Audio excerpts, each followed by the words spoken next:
ఇక వరంగల్ నుంచి మనకి బ్రేకింగ్ న్యూస్ అందుతోంది. వరంగల్లో భారీ వర్షం కురుస్తోంది. ప్రస్తుతం రోడ్లపైకి వరద నీరు చేరి పలు కాలనీలు పూర్తిగా జల దిగ్బంధంలో ఉన్నాయి. రైల్వే బ్రిడ్జ్ పరిసరాలన్నీ కూడా జలమయమైపోయాయి. అండర్ బ్రిడ్జ్ దగ్గర వరదలో చిక్కుకున్నాయి 2 ఆర్టీసీ బస్సులు. అలాగే రాకపోకలు కూడా పూర్తిగా నిలిచిపోయాయి. చెరువుల్ని తలపిస్తున్నాయి రహదారులు. హనుమకొండలో అంబేద్కర్ భవన్ రోడ్ అలాగే తిరుమల జంక్షన్ లో రాకపోకలకు తీవ్ర అంతరాయం ఏర్పడుతోంది.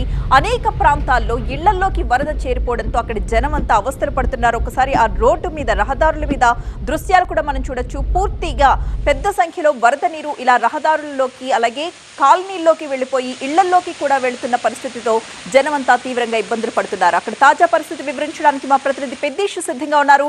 పెద్దేశ్, లేటెస్ట్ అప్డేట్ ఏంటి? ఎంతసేపటికి అక్కడ ఇంత భారీ వర్షం కురుస్తోంది? వాతావరణ కేంద్రం సూచనలేంటి?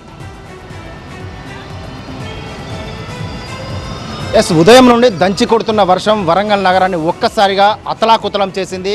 తెల్లవారుజామున మొదలైన వర్షం ఏకదాటిగా 3.5 గంటల పాటు దంచికొట్టింది. ఈ నేపథ్యంలోనే ప్రధాన రహదారులు ఈ విధంగా చెరువులను తలపిస్తున్నాయి.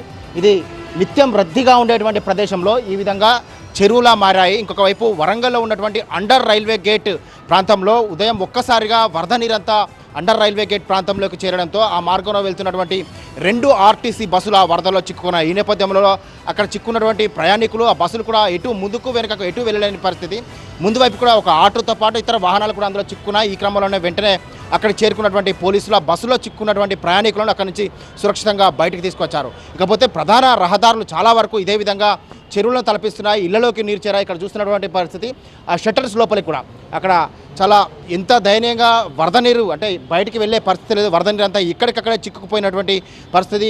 కాలువల్లో అంటే కాలువలు ఆ పూర్తిగా కూడా నాలాల పైన ఈ వ్యర్థాలన్నీ కూడా పేరుకుపోయిన నేపథ్యంలో ఈ వరద నీరు ఏది కూడా బయటికి పోయే పరిస్థితి లేదు. ఈ నేపథ్యంలోనే వరద నీరు ఎక్కడికక్కడ స్ట్రక్ అయిపోవడంతో ప్రజలెవరు కూడా ఉదయం పూట వివిధ కార్యక్రమాల కోసం బయటికి వెళ్ళినటువంటి ప్రజలు కూడా ఎక్కడికక్కడ చిక్కుపోయినటువంటి పరిస్థితి. రహదారులపైన పెద్ద ఎత్తున వరద నీరు ఒక్కసారిగా ఉప్పొంగి ప్రవహించిన నేపథ్యంలో ఈ విధంగా నిత్యం రద్దీగా ఉండేటువంటి చౌరస్తా ప్రాంతం, ఇటువంటి చౌరస్తా ప్రాంతంలో కూడా ఈ విధంగా ఒక్కసారిగా వరద నీరు పోటెత్తిన నేపథ్యంలో ఈ చెరువులా మారినటువంటి పరిస్థితి. ఇటు అంబేద్కర్ సర్కిల్లో కూడా అదే విధమైనటువంటి పరిస్థితి ఉంది. అటు ఎన్జిఓస్ కాలనీ వైపు నుండి వచ్చేటువంటి వాహనాలన్నీ కూడా భవానీ నగర్ సర్కిల్లో ఉప్పొంగి ప్రవహిస్తున్నటువంటి రహదారిపైన ఎక్కడికక్కడ చిక్కుపోయినటువంటి పరిస్థితి. ఇంకోవైపు అంబేద్కర్ సర్కిల్లో కూడా పూర్తి స్థాయిలో ఇదే విధమైనటువంటి వరద నీరు రహదారులపైకి చేరిన నేపథ్యంలో రాకపోకలకు అంతరాయం ఏర్పడుతుంది. వాహనదారులు అయితే తీవ్ర ఇబ్బందులు పడుతున్నారు. ముఖ్యంగా ఈ షాప్స్ అన్ని కూడా ఇటువంటి షట్టర్స్ లోపలికి కూడా లోపలికి వరద నీరు చేరిన నేపథ్యంలో వ్యాపారులు కూడా ఆందోళన చెందుతున్నారు. సో ఉదయం నుండి కూడా ఏకదాటిగా వర్షం దాదాపు 3.5 గంటల పాటు